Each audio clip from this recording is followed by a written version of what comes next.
कि संविधान सभा ने औपचारिक तौर पर भारत के संविधान को अपनाया था, जिसके बाद 26 जनवरी 1950 को इसे लागू किया गया था। एक रिपोर्ट।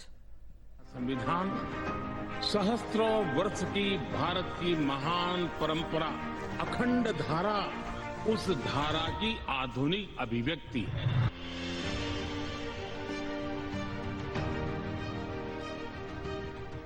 अंग्रेज ईस्ट इंडिया कंपनी के लिए 1600 ईस्वी में भारत आए थे। शुरू में व्यापारिक कामकाज तक सीमित रहने वाले अंग्रेजों ने 1765 में बंगाल, बिहार और उड़ीसा के राजस्व और दीवानी न्याय के अधिकारों पर भी कब्जा जमा लिया। 1857 के सिपाही विद्रोह के बाद तो ब्रितानी हुकूमत ने आधिकारिक तौर पर भारत का शासन अपने हाथों में ले लिया और यहीं से शुरू हुई असली आजादी की जद्दोजहद। लंबे संघर्ष के बाद 1930 आते आते देश में पूर्ण स्वराज की मांग जोर पकड़ चुकी थी। आखिरकार 1946 में ब्रिटिश हुकूमत ने 3 सदस्यीय कैबिनेट मिशन भारत भेजा। इसमें Lord Pethick Lawrence, sir Stafford Cripps और एवी अलेक्जेंडर शामिल थे। कैबिनेट मिशन ने मुस्लिम लीग की 2 संविधान सभाओं की मांग को खारिज कर दिया। तमाम भारतीय नेताओं से बातचीत और चर्चा करने के बाद कैबिनेट मिशन ने 16 जून 1946 को भारत के भावी संविधान के निर्माण के सिद्धांत और प्रक्रिया पर अपना प्रस्ताव पेश किया। आखिरकार कैबिनेट मिशन योजना के सुझाए प्रस्तावों के तहत जुलाई से अगस्त 1946 के बीच संविधान सभा की कुल 389 सीटों में से ब्रिटिश भारत के लिए आवंटित 296 सीटों पर चुनाव हुआ। इसमें भारतीय राष्ट्रीय कांग्रेस को 208, मुस्लिम लीग को 73 और छोटे समूहों और स्वतंत्र सदस्यों को 15 सीटें मिली। हालांकि देसी रियायतों को मिली 93 सीटें भर नहीं पाईं क्योंकि उन्होंने खुद को संविधान सभा से अलग रखने का निर्णय लिया था। इस तरह नवंबर 1946 में संविधान सभा का गठन हुआ, जिसमें महात्मा गांधी को छोड़कर उस वक्त राष्ट्रीय आंदोलन से जुड़ी करीब हर बड़ी शख्सियत शामिल थी। संविधान सभा की पहली बैठक 9 दिसंबर 1946 को हुई। मुस्लिम लीग ने अलग पाकिस्तान की मांग को लेकर बैठक का बहिष्कार किया, लिहाजा पहली बैठक में कुल 211 सदस्यों ने हिस्सा लिया। सभा के सबसे वरिष्ठ सदस्य डॉक्टर सच्चिदानंद सिन्हा को सभा का अस्थायी अध्यक्ष चुना गया।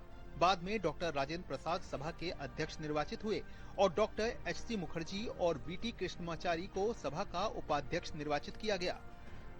संविधान सभा ने 2 साल 11 महीना और 18 दिन में 11 प्रमुख बैठकें की। डॉक्टर अंबेडकर ने 4 नवंबर 1948 को संविधान का अंतिम प्रारूप पेश किया।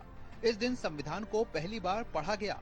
इस पर 5 दिन तक आम चर्चा हुई और आखिरकार 26 नवंबर 1949 को संविधान को सर्वसम्मति से अपना लिया गया। इसके बाद 24 जनवरी 1950 को संविधान सभा के सदस्यों ने संविधान पर अंतिम रूप से हस्ताक्षर किया। 24 जनवरी 1950 को ही राष्ट्रीय गान और राष्ट्रीय गीत को अपनाया गया। साथ ही संविधान सभा ने 24 जनवरी 1950 को ही डॉक्टर राजेंद्र प्रसाद को भारत के पहले राष्ट्रपति के रूप में चुना। इसके 2 दिन बाद यानी 26 जनवरी 1950 को भारत का संविधान पूरे देश पर लागू हो गया। संविधान निर्माताओं ने संविधान निर्माण करते समय एक एक बिंदु पर बहुत विस्तार से बहस की है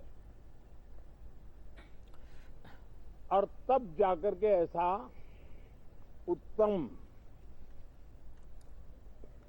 दस्तावेज हमें प्राप्त हुआ है। भारत का संविधान देश की संस्कृति और इतिहास को भी बखूबी दर्शाता है।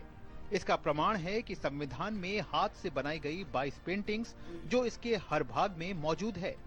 दरअसल मूल संविधान में 22 भाग थे, इसलिए इसके प्रत्येक भागों को कलात्मक शैलियों के चित्रों से सजाया गया है।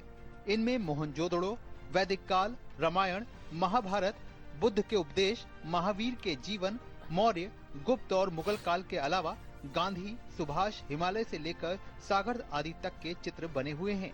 इन चित्रों को महान चित्रकार नंदलाल बोस और उनके छात्रों द्वारा बनाया गया था।